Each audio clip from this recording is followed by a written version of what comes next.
The way I saw it, a broken nail was not supposed to cost me my marriage. It was one bad second, one cracked acrylic tip, one mark on my hand that everyone could see. Adrian had always been calm in a way that made me look worse. By the time the video played, nobody was looking at my hand anymore. My name is Paloma Reyes. I am 33, and I work as a luxury bridal makeup artist, which means people pay me to make panic look soft on camera. The way I saw it, I was good at keeping things polished, even when other people brought cracks into the room. One bad second could ruin a face, a photo, or a marriage, so I learned early to cover what needed covering. That Thursday afternoon, I was sitting in the back room of Sloane's nail salon with my fingers under the small fan. The room smelled of acetone, cuticle oil, and the vanilla candle Sloane kept burning by the sink. She was shaping long almond acrylics on my hands, glossy nude, clean enough for a bridal vendor dinner later that week. Sloane told me my hands looked expensive. I told her that was the point. Brides did not trust a makeup artist with chipped polish. They wanted proof before I even touched their faces. The way I saw it, visible things always came first. Redness, swelling, mascara tracks. A bride could say she was calm, but if her skin told another story, everyone believed the skin. Adrian used to understand that part of my work. After late bridal trials, he would sit in my studio and clean my brushes while I removed my lashes at the mirror. He never complained about the powder on his jeans. He used to line the clean brushes by size because he said my mornings went better when my tools were ready. I used to leave little notes in his lunch bag before his early contractor shifts. Nothing poetic, just small things. Drive safe, eat before noon, don't forget your gloves. That was real. I know how that sounds now, but it was. The first crack came 18 months earlier during the kitchen renovation. I threw a ceramic mug near the sink during an argument. It hit the tile, not Adrian. He did not shout. He did not call anyone. He replaced the cracked tile the next morning before work and never mentioned it again. At the time, I thought that was cold, like he had blended the damage into the wall and expected me to do the same. That evening, Adrian asked why Sloane knew about the tile incident. His voice was soft. He asked what had changed between us, because I used to come to him first. I told him it was just a moment. One bad second. I said he made everything sound worse by staying calm. He looked toward the hallway where the new camera near the coat hooks had a small green light. He said it was only for deliveries. He did not look at me when he said it. The week of the housewarming was supposed to be good for us. The renovation was done. The kitchen shelves Adrian had built were straight and warm-coloured, the kind of wood clients touched when they walked in. Our open-plan kitchen finally looked like the pictures I had saved 2 years earlier. White counters, brass handles, soft lights above the island, polished, at least from the front. At my studio, I was doing a bridal trial for a woman named Elise, while Vanessa photographed detail shots for her portfolio. The room smelled of setting spray and hot curling tools. My brushes were laid in order across a white towel. Foundation, concealer, powder, blush. One face at a time. One layer over another until the tiredness was blended out. Vanessa asked if the housewarming was still happening after all the renovation stress. She said it lightly, but she looked at me in the mirror, not at Elise. The way I saw it, she already knew there was more to ask. Everyone always knew. They waited for the woman to decide how honest the room was allowed to be.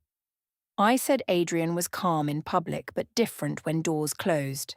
Vanessa's hand paused on her camera. She asked if he scared me. There was a clean place there where I could have corrected it. I could have said no. I could have said he was not frightening, only cold sometimes. I could have said our arguments were sharp, and I had been sharp too. Instead, I pressed a sponge under Elise's eye and let the question hang. It was not a lie, not exactly. That was how I defended it to myself. I had not said Adrian scared me. I had only not rushed to protect his image. For years, I thought I had polished him in front of people while he let me look emotional and messy. Maybe silence could finally work in my favor. Later, at Sloane's Manicure station, I told the story like it had meant more. Sloane was filling another client's nails, but she kept looking at me in the mirror behind her. She said Vanessa had probably picked up on Adrian's energy. Then she laughed and said if Adrian hated being described badly, maybe he should stop giving me material. I laughed too. It felt good to have someone make my anger sound clever. Sloane said men like Adrian were the worst because they never looked guilty. She said they stood there all calm and made women look cracked. That word stuck. Cracked. It sounded like tile, like polish, like the part nobody saw until the light hit it. That night, Adrian asked why people were suddenly careful around him. He was sitting at the kitchen island, checking a receipt for cabinet hinges. He had a small black notebook beside him. I had seen it once before, tucked near the junk drawer, but now it was open. Dates, short lines, repair notes.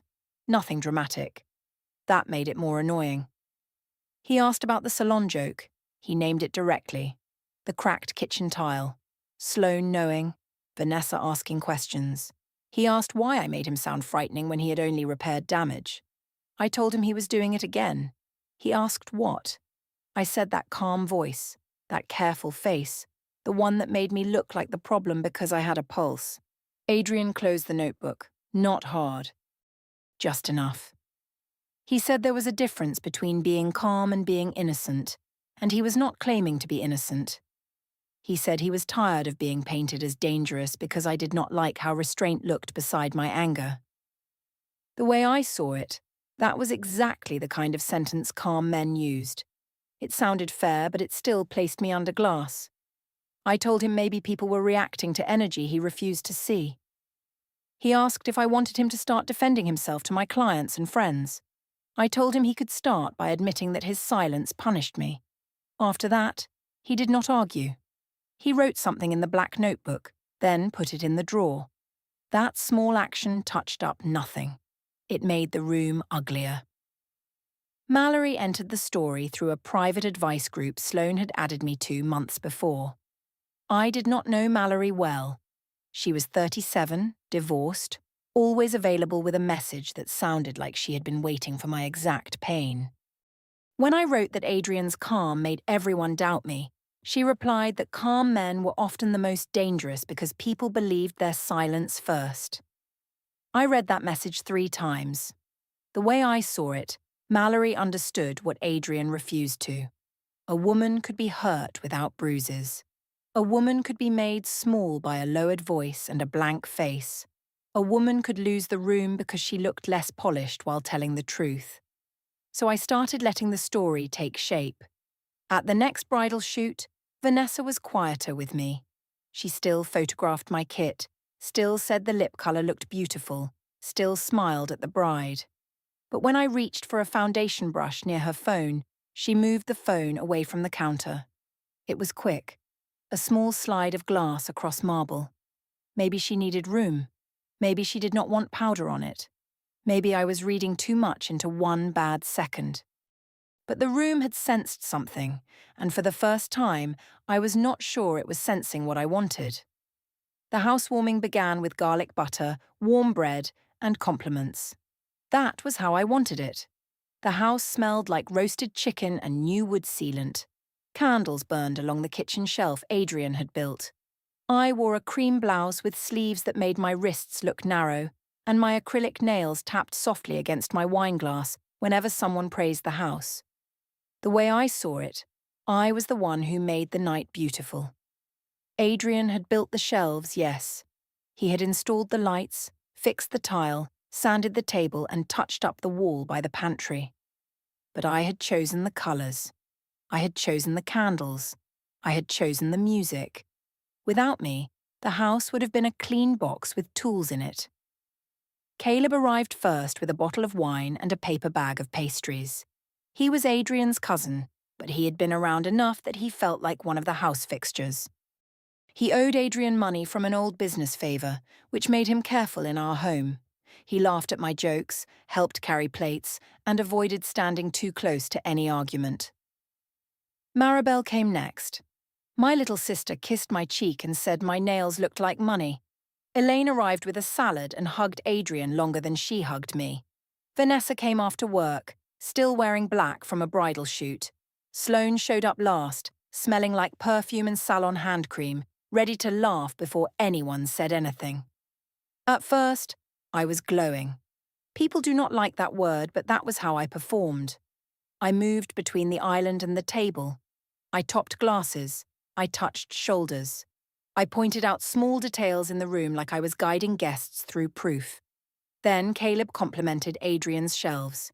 He said the joints were clean and the finish looked professional. Elaine said Adrian had always been good with his hands. Vanessa took a photo of the open kitchen and said the shelves would look beautiful in the background of a lifestyle shoot. Adrian looked embarrassed and pleased, not loud about it. Just a small smile. That smile pressed against something raw in me.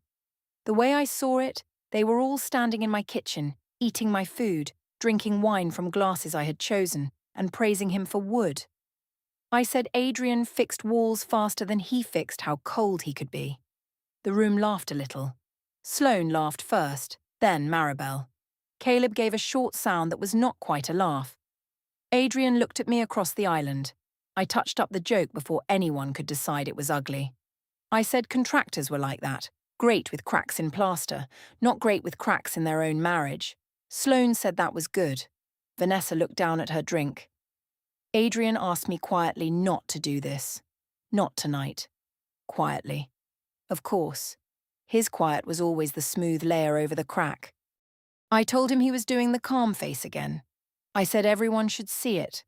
I said that was the scariest part, how he could stand there like the reasonable one while I looked dramatic for reacting. Elaine put her fork down. Caleb turned his head toward the hallway. The green light on the camera near the coat hooks blinked once, small and easy to miss. Caleb saw it. I saw Caleb see it. Adrian asked why I wanted our guests to believe he was dangerous. No raised voice, no insult, no show. The quiet was the point, and it made me sharper. I said he was proving me right. I said only a man with something to hide cared so much about how people described him. I tapped one acrylic nail against my glass as I spoke. Once. Twice. The tiny sound cut through the kitchen. Sloane laughed again, but this time it came late. Maribel watched Adrian instead of me. Adrian touched the edge of the counter, the same way he touched wood when checking if it was level. Then he said he would clean outside for a minute. I misread his withdrawal as defeat. The way I saw it, he had no answer because the room had finally seen what I lived with. He stepped into the hallway. Caleb followed a moment later, saying he needed air. Through the kitchen opening, I saw Adrian take the black notebook from the small drawer under the coat hooks. He wrote something down. The time, probably. Another polished little note from the man who thought records made him clean. Inside the kitchen, the room did not return to normal. Elaine asked if I was all right, but the question did not sound like it belonged to me. Vanessa asked if she could help clear plates. Sloane moved her wine glass away from the edge of the island and stopped adding to my jokes. Maribel said Adrian was being sensitive, but she said it softly, like she was trying the sentence on, and did not like the fit. That was the first public crack I could not cover with charm. My nails were still perfect then. All 10 of them. Glossy, almond-shaped, expensive. They moved when I spoke. They pointed, tapped, touched my chest when I said I was only being honest. They were part of the performance before they became proof. When Adrian and Caleb came back in, Adrian did not return to his place beside me. He stood near the sink and cleaned one plate at a time. Later, after everyone left, he asked why I needed guests to fear him. He asked it without heat, while rinsing garlic butter from the serving dish. I told him I needed people to know I was not crazy. He said those were not the same thing. The way I saw it, that was easy for him to say. Men like him got to be calm and still believed. Women like me had to be cracked open before anyone admitted there had been pressure. He dried the dish, placed it in the cabinet, and wrote one more line in the black notebook before going upstairs. The house was clean by midnight, but the air still had fingerprints. The morning after the housewarming, the kitchen looked staged again. No wine rings, no crumbs, no glasses left out. I wiped the counter twice, even after it was clean, because garlic butter still clung to the air and made the night feel present. The way I saw it, if a room looked polished, people should stop acting like something had happened there. Elaine called before noon. Her voice was careful, the way older women sound when they are trying not to become sharp. She said she loved both of us, but she did not like hearing me call Adrian frightening in his own home. She said there were ways to ask for help that did not make an audience out of family. I told her mothers always polished their sons. I said she had raised a man who could make a woman bleed emotionally and still look clean. Elaine did not answer at first. Then she said she was going to hang up before either of us said something we could not touch up later. That line stayed with me all day. Adrian spent Sunday fixing a loose cabinet hinge. It did not need fixing. Not really. It clicked once when opened too fast. He took it apart anyway, cleaned the screw holes, adjusted the plate, and placed the receipt in his black notebook. Practical. Calm. Infuriating. I tried a softer version of myself that evening. I told him I should not have said so much at dinner. I said it from the kitchen doorway, not too close, not too cold. I had learned with brides that distance changed how a sentence landed. Then I added that he should ask why I felt alone enough to say those things in front of people. Adrian put the screwdriver down. He said this was not about one dinner. He said it was a pattern. He said I created rooms where he could only lose. If he reacted, he became dangerous. If he stayed calm, he became cold. If he walked away, he abandoned me. If he stayed, he controlled me. The way I saw it, he had prepared that. It sounded rehearsed, too polished, too clean. I told him he was making another calm man's speech. I said he liked sounding reasonable because it let him avoid how cold he could be. He looked tired then, not angry, not righteous. Tired in a way that made his face less handsome and more human. His hand rested on the loose cabinet door. He said he knew he could be cold. He said he learned coldness because heat in our house never stayed in one room. That almost reached me. A small door opened. Not wide, just enough. I saw the mug from 18 months earlier. I saw the cracked tile. I saw him kneeling there before work, replacing the square without calling me cruel, without telling Elaine, without making me pay for it in front of anyone. I saw the housewarming table and his hand on the counter. I saw that maybe he had not been hiding guilt. Maybe he had been hiding fear. Then he opened the junk drawer and took out a small, clear plastic bag. It was the kind of bag I used for loose lashes in my kit, small, ordinary, clean. He placed it near the drawer, beside the black notebook, and checked the hallway camera angle from his phone. He did not say anything dramatic. He did not accuse me. He only looked at the hallway, then at the door, then at the shelf under the coat hooks. I asked if he was collecting proof against his wife. He said he was trying to protect both of us from another version of the truth. That should have been the sentence. It should have stayed open. Instead, I closed it.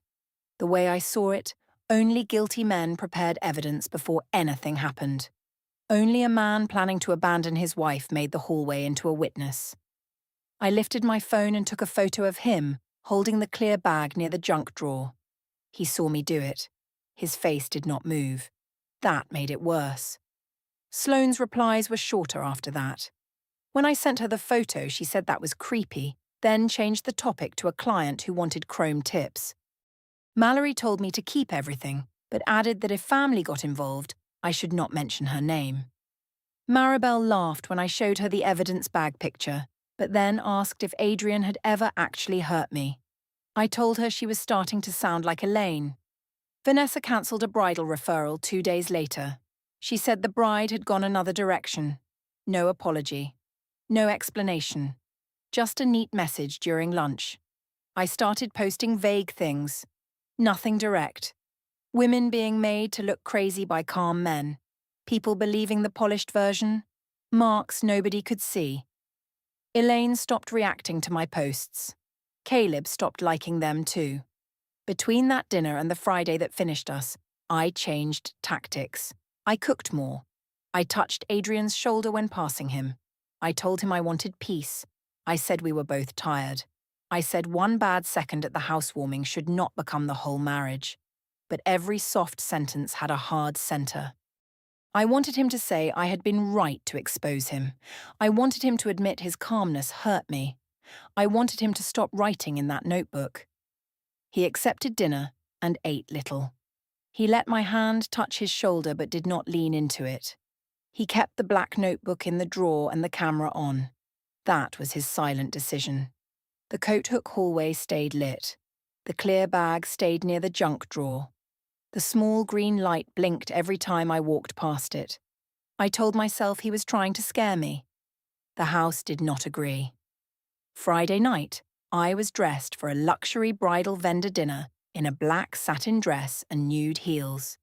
My makeup was clean enough for close photos, and my acrylic nails were still almond-shaped, glossy, perfect under the bathroom lights. I had touched up my lipstick twice, not because it needed it, but because my hands needed a job. The house smelled of garlic from the pasta Adrian had made, and the acetone wipe I had used to clean a tiny mark near one nail. The way I saw it, I was trying. I was going out. I was keeping my professional life polished while Adrian kept dragging a private shadow behind me.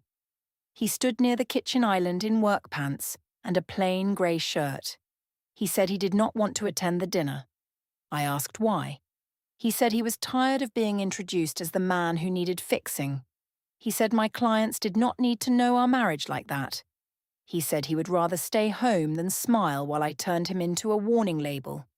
That was a specific wound, and it annoyed me because it sounded reasonable. I told him he hid behind calmness, so he never had to admit how cold he could be. There it was, the true thing. He could not deny it. His face changed, not much, but enough. He said I was right that he could be cold. Then he said being cold was not the same as being dangerous. The way I saw it, that was another blend, another cover, another careful layer over the mark. I said he was making me look unstable again. He said he was not making me do anything. He said he was asking to stay home. The argument moved from the kitchen to the downstairs hallway. I do not even remember choosing that direction. Things moved there. The coat hooks were on one wall. The small shelf below them held keys, sunglasses, one receipt Adrian had not filed yet. The camera light blinked green above the doorframe. Adrian looked at it once. That look lit the room in my head. I said he loved having a camera there. I said it made him feel safe because he could always wait for me to look worse. He said the camera was there because conversations with me changed shape by morning. I told him he sounded like a man preparing to leave. He said he would leave for the night if I stopped turning every mark into evidence. He said he would go to Caleb's, sleep on the couch, and come back when we were both calmer. That was his final clean offer. I heard abandonment. Not restraint. Not safety. Abandonment. My mother's face came back to me then, even if I did not say it.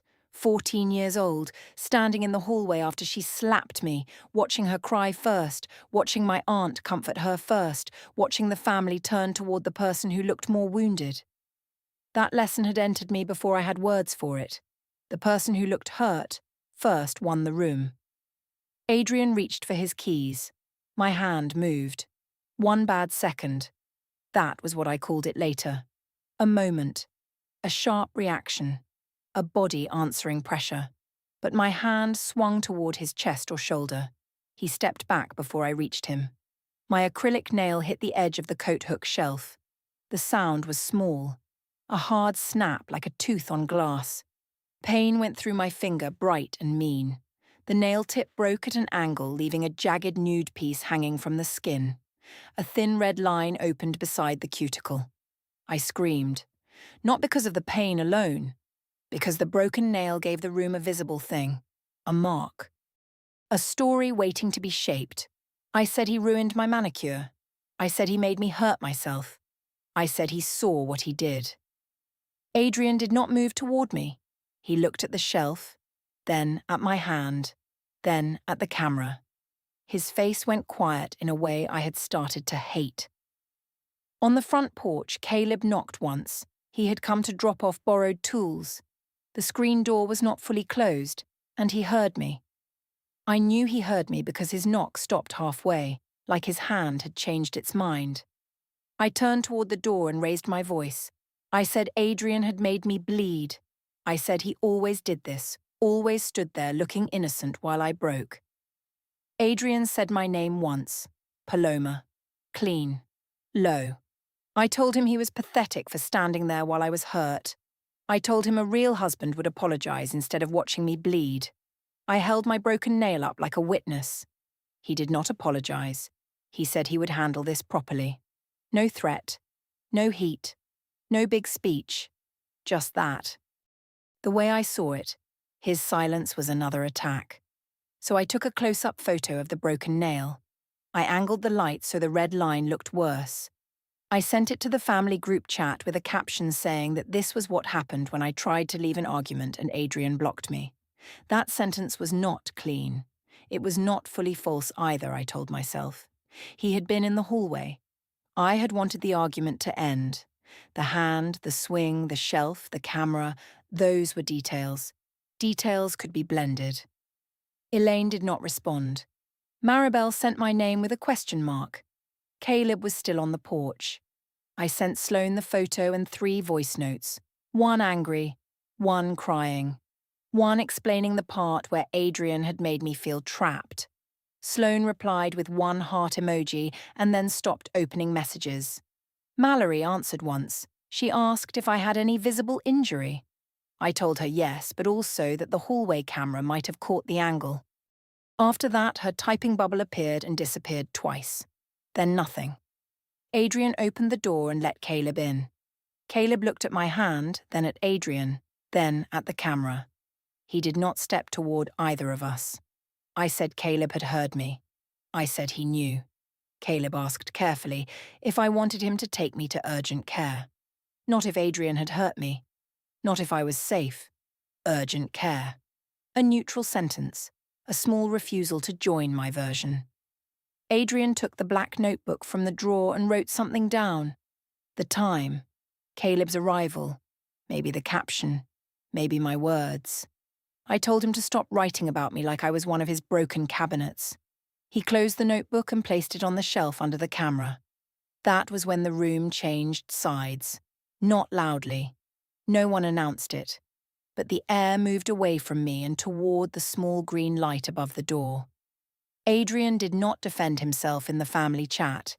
His silence looked cleaner than any apology.